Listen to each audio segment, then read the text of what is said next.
Ladies and gentlemen, here we are once again with another wonderful game. Actually, it's a best of three for the trophy. We're finally here, baby. GSC OU Winter Seasonal Grand Finals. It's been a long time coming. The tournament started in February, and here we are, week 14. Week 14, that's how long it takes to complete a fucking tournament. And it's between none other than Pohjis and Teclis. I thought Conflict was projected to come home with a trophy or, at least contend for it. But he's going home with a bronze medal or trophy. Or I don't think that there are bronze trophies. Anyway, here we are. Really fun tournament. GSC, OU. And it's between Pohjis and Teclis. So these two have already met in the winners finals, and I shit you not, I was already recording this when I realized that I had started recording on game 2 and not game 1, so I feel stupid about that. But so I'm gonna try and not sound biased, but yeah, I also know who won. Oh no. That's not what I'm here for. I'm here to find out how they won and what the hell came in their way and how they overcome those obstacles. How they overcame those obstacles. Because that's what we're here for, folks. Now, I'm going to leave a quick shout out to my own channel and to the GSC community who I owe so much to. I mean, I'm a part of it, and I'm so happy to be a part of it. I'm happy to see so many members joining. So I always leave a link in the description to our Discord. Please, we've been here, and we've made it so far, and I'd just be happy to see more people participating. And I know that sounds cheap, but it actually it doesn't necessarily make a difference in terms of money or anything, but I always appreciate to see people getting involved in GSC, and I like to be able to contribute. I like to treat this channel and other channels as a resource of information. So I will be covering GSC UU content in the future, so be sure to subscribe if you're interested in seeing that, as well as other lower tiers. Now, back to where we were. Teclis really showing up against Conflict. I was pretty happy to see the play on both ends. Pohjis also really has always come really close to winning tournaments. He was close to winning past gen championships. I hope I didn't say the wrong, spread any misinformation by saying he won, but he made it all the way to finals against BKC in 2019 in this really cool tournament, which was like a tournament of tournaments, and those were some excellent games. So this guy's showing up. He's been qualifying left and right for every sort of circuit in a bunch of different old gens. And the other thing I wanted to mention was that he seems to be up to date with the trends. He's pretty much up to date with the trends. In the winners finals, we saw him bring a Marowak team with none other than Sleep Talk Flamethrower Lax, a new innovation, I'd say. I mean, I haven't seen it so much, but I recognized it for having been used also in the Cosmic Classic Tour. And I actually have a replay of that and a recording of that between Finchinator and Gorgie, so you can check that out as well. But I'm actually super curious as to see what's in store, especially for this game 1, which I failed to open before game 2 like an idiot. Let's get right into it. I've spent so much time talking. All right. Cue the music. Now, here we are, game 1. So we have Lax versus Egg Lead. Egg Lead, like we saw in the losers finals, has so much potential. It can boom turn one, put something to sleep. So Podges immediately forced to reveal his Zapdos, only to lose it. Oh man, you don't see turn one explosions every day. That was fucking satisfying. Yes, and then just like immediately switching into their own Nidos. That's pretty crazy. With the Zapdos out of the way, Teclis' Nidoking looks really threatening, can put something to sleep, but then instead they exchange blows. They go blow for blow, EQ against EQ. No funny business. Neither of them appear to be Thief, so no need to if you're the type of team that is going to explode on Zapdos turn one. The balls on this guy. So yeah, he's going to bring in his Nido. Unfortunately for Teclis, the Lovely Kiss is not going to connect.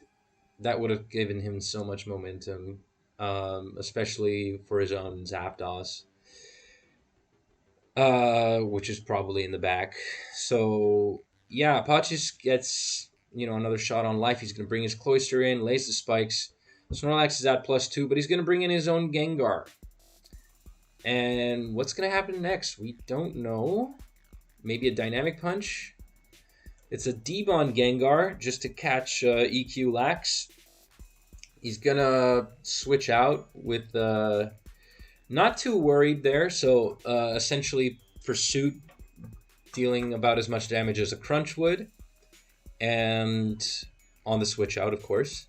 So Gengar is just bulky enough at full health to survive a Pursuit.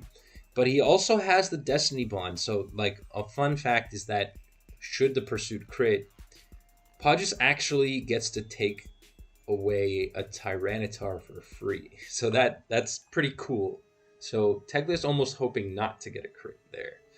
Anyway, he's going to go to his Nido, and I'd say the call of action would be to go for EQ, considering that it looks like the Snorlax is Sleep Talk, but it's too soon to say. Not having Zapdos means that like any sort of Cloyster can be kind of annoying. Not gonna lie, it's good. Like Surf, KOing the Gengar. Nidoking doesn't want to switch in, and then you have Cloyster, your own Cloyster, which would just invite Zapdos and Snorlax. Not sure as to what the last could be. I guess it could still be anything between Steelix, Tyranitar, or whatchamacallit, Golem. But yeah, very classic thing. Of course, there's always it's always a good idea to be open to element of surprise. Here we see finally the Cloyster coming in. A crit would have KO'd, but it's not like that's something that's a given. So he's gonna go for the boom, and he crit KOs the Lax. Teclis is like, you know what? You better be ready. So he has his Nido. I think he's gonna just go for a Lovely Kiss here. Yeah, Podges being aware of this, so he's gonna switch to the Gengar. At this point, it was just fodder, so he's only happy to be spikes free, and he's gonna boom on the Lax, and now the T-Tar is threatening as ever. This T-Tar is looking like a classic one. This one looking more... Oh, wow. Dynamic Punch is going to hurt like hell if that connects against T-Tar, the opposing one. So this one looking like a Fire Blast T-Tar. Not much to do here. He has to kind of just chip it and stay in. I mean, it's working a little bit, considering the Dynamic Punch only lasted one turn. Okay, that's weird. Surf... Dynamic Punch, Rock Slide, T-Tar. Alright. Interesting. It's coming... Okay, game one is coming down to the most awkward but fast of... The fastest of... Like... rolls and sleep ties and crits and stuff. a very shaky play. I was excited about it, but that doesn't necessarily mean it's like inherently like better. I wouldn't consider this was. There's a lot of. This is pretty bananas. I'm not gonna lie. It's pretty brazy as a game. Like, look, this game is coming. Game one is coming down to a speed tie. To a freaking speed tie, and Podge takes it. I mean, okay, it was pretty exciting at first, but like this probably lasted a handful of minutes, and yeah, I don't know. It lasted a handful of minutes, but like, if I see this again, I don't know how happy I would be about the grand finals. I'm not gonna lie. So let's just go to game two. Podges with 1 point. He's on the board. Teclis needing to win 2 straight games and then some to even contest for a chance at grand finals. Keep in mind that this is the tournament life for Teclis, and if Teclis loses, that's it.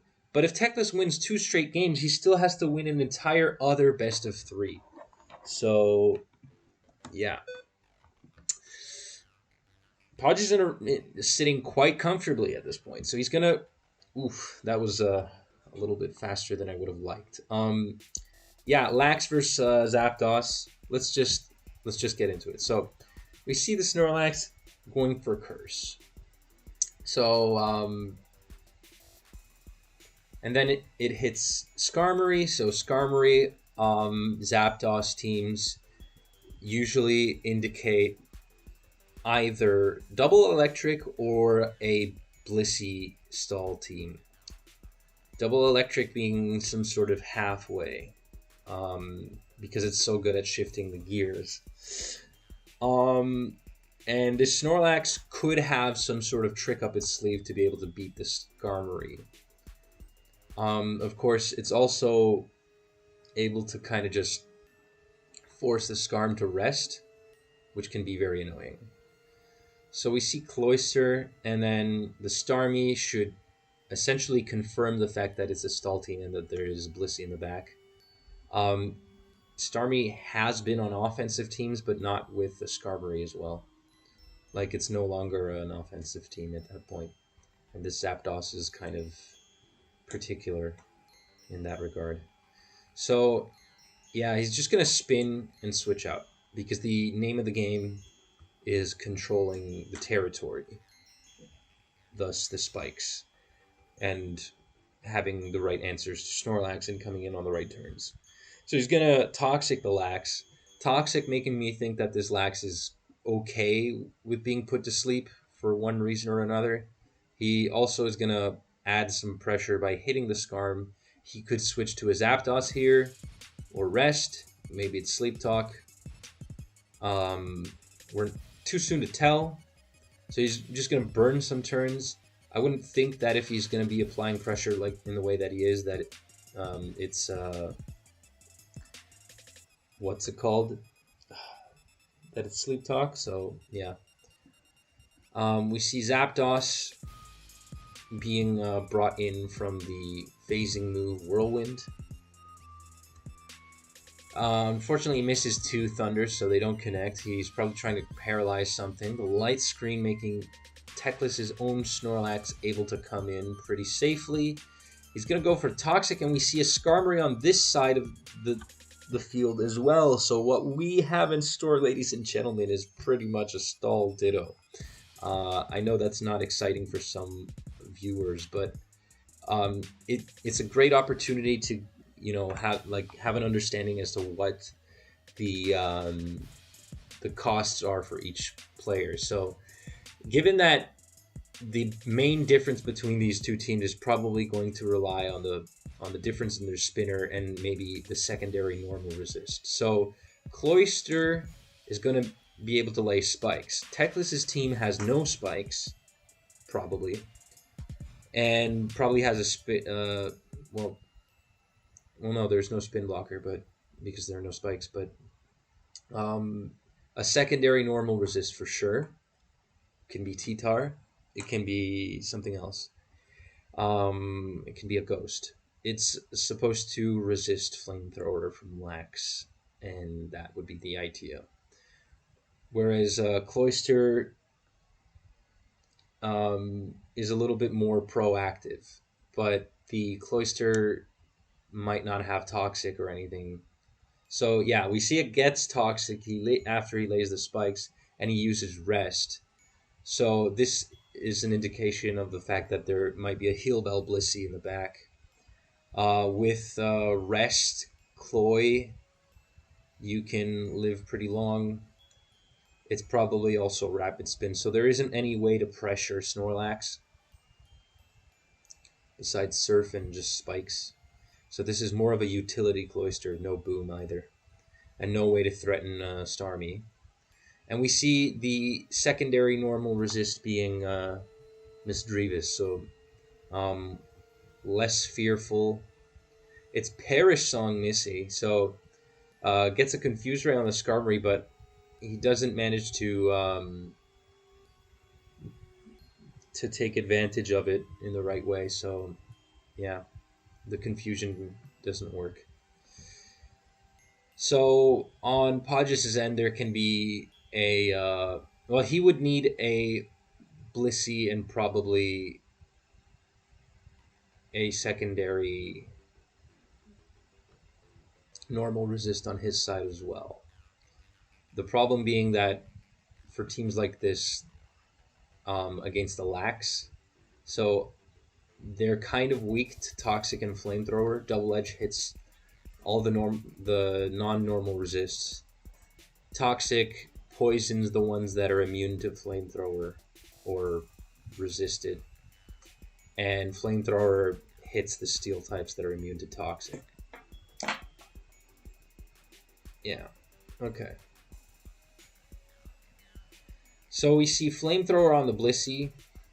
That's pretty interesting because it can deal some decent amount of damage on Cloister. A burn would force it into some awkward situation. Rest usually does not indicate a boom. So the Cloister is not going to be able to do anything to pressure the Starmie. No Toxic either, considering it has to be able to be a spin in the off chance that he... Well, I mean... It's very common to see spikes these days. It's not so common to see spikeless teams. You'll only ever see spikeless teams on teams that have Marowak or just full-on stall, like the one Teclis is running. So, yeah. Pohjis is going to be using his Zapdos to pressure the Skarm. So, forcing the Skarmory out each time, thus letting his Cloister in to burn a turn of sleep. See? So now the Cloister can burn another turn of sleep and he'll have another shot at life. If they're really going to go all the way, Pohjis is also going to have to be mindful of Spike's PP, believe it or not, because there's more Rapid Spin PP than there are Spike's PP. Pohjis is also not revealing any information, so it seems like Snorlax is just going to be applying pressure on its own. Skarmory does not seem to be revealing anything with the Whirlwinds at this point, so Pohjis is just going to keep the rest of his team concealed, but I kind of called it out already, so there could be a T-Tar in the back, or there could be something else pretty interesting. I don't know. I'm always open to other ideas. So, yeah. I know it feels like it doesn't amount to much, but that's not at all the way I think it. So, the Starmie has Psychic and probably Surf. So with Psychic, it's able to hit Gengars. So these stall teams this stall team seems pretty well equipped for offense. What would be really hard for the team would be to handle, if they can't seem to apply pressure on the Cloister for any reason, and the last mon is rest, which is very likely, then this Snorlax is not looking like it's going to be able to put much pressure, unlike the Curse Lax. So, yeah, that can be problematic. It can be problematic. With no spikes as well. So Pohjis is gonna rest up, probably aiming to consume PP. Brings in his Golem, so we see Golem. Golem can be a myriad of things, but I'm expecting there to be a spin and rest.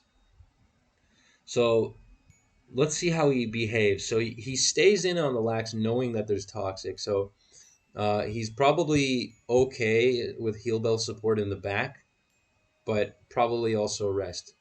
EQ doing a lot of damage to Miss Drevis, which is one of the reasons why it's so good. So Golem as a spinner is so good that it doesn't really need pursuit support and can really hurt the damn it. Anyway, assuming that if we were to presume that we still didn't know the entire team that Teclis has and there were a spiker, then Golem would be really good as a spinner. But there's no need to spin because Teclis' team doesn't have spikes. Sorry, people. I'm just talking based on like ideal cores here. So, yeah. Essentially, this Golem only serves as a check to Lax. So, Teclis is going to have to show some patience against this team and find a way to really damage the Golem or the Cloister and find an opening, which may even take 100 turns or so. So, at this point, with pretty much the entire team structure in mind, I might even speed this up. So, I'm going to fast forward it a little. So, that doesn't mean I'm going to stop. So, stop there. So, Miss Drevis could be an interesting element of surprise. With Mean Look, it can kind of take care of it. Can Mean Look and Confusion means that Skarmory has a 50% chance each turn of phasing out the Misdreavus. So it could use Perish Song and then essentially KO the thing for free if it manages to stay in for 2 turns and protect against all that stuff. That would put Teclis in a slightly better spot. Of course, the Golem is still alright, technically, as long as it can rest. But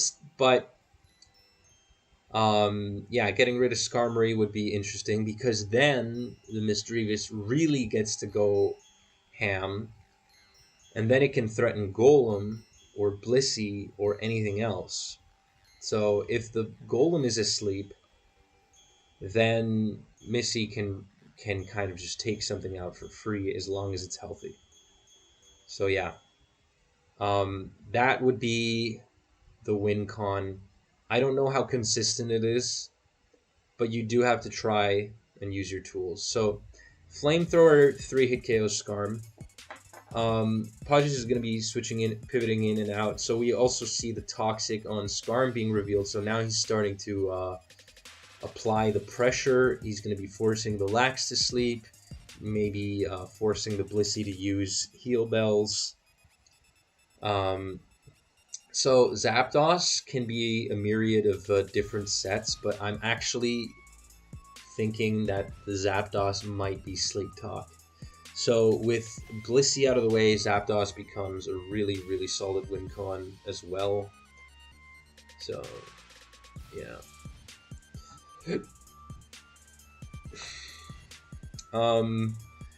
So interestingly enough, we see 2 spinners on a team, but there's no spin blocker. And then on the other end, we have a Ghost, which could work as a spin blocker, but there's no spikes. So, yeah. Anyway. Drill Peck, Toxic. So not necessarily the best against drum variants of lax, but we don't see a drum lax. So Pohjis is just fine with the Skarmory he has. Yeah. So Cloyster comes in, uses spikes.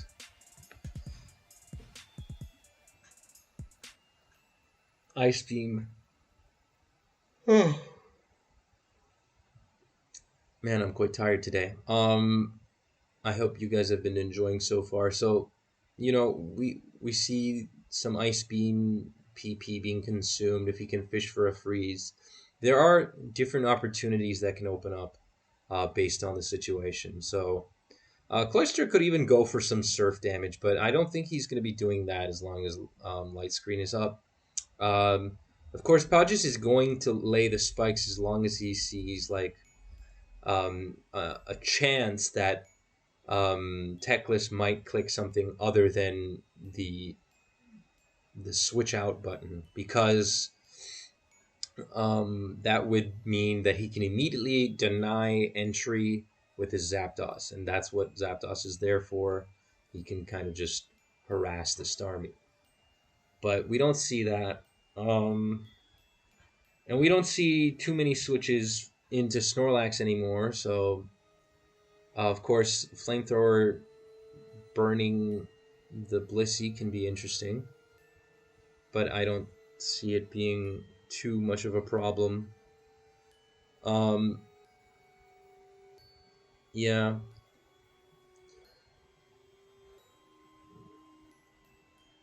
So, all right. So this team is continuing to go, and this game is continuing to progress with neither player being on the board in terms of knockouts, but that's the way this works. So I don't know, what else could I be saying. Occasionally you might see like a Marowak on certain teams, but I wouldn't know about Marowak being on a team like this, just because of how over reliant it becomes at a certain point and preserving the spikes. Like, this team is relatively okay against spikes, which is one of the other reasons why Zapdos fits pretty well on this stall core. But yeah, so